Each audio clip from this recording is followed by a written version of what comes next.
The Magic Circle, from magic to lame. The Magic Circle is basically a game about game development. Development teams not agreeing on what goes where, and who should have what powers.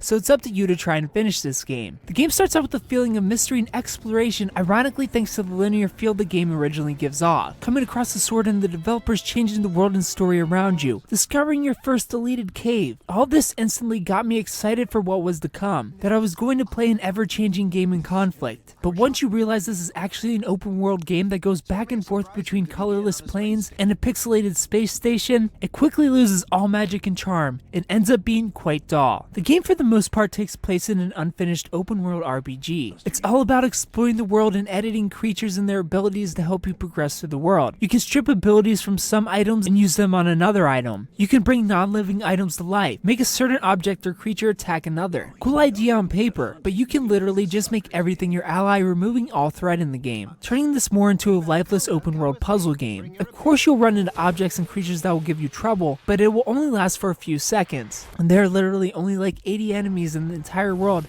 and half of them are mushrooms and rocks. At the end, you do get to make your own game with a laughable amount of options and design choices, with no real urge or need to get creative, unless you want a 10 out of 10 score for a trophy. But again, the options are so boring that this is a chore. I was in love with the Magic Circle during its first moments, but unfortunately, this game gets worse the longer you play it. I give the Magic Circle a 6 out of 10. If you played the Magic Circle, tell me what you thought about it down in the comment section below. If you haven't played it, tell me if you plan on picking it up.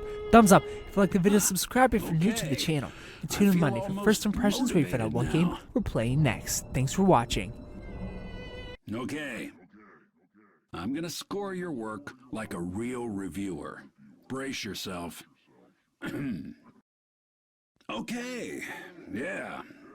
This is officially not embarrassing. Fantasy nerds will buy it, but mainly because they're insatiable.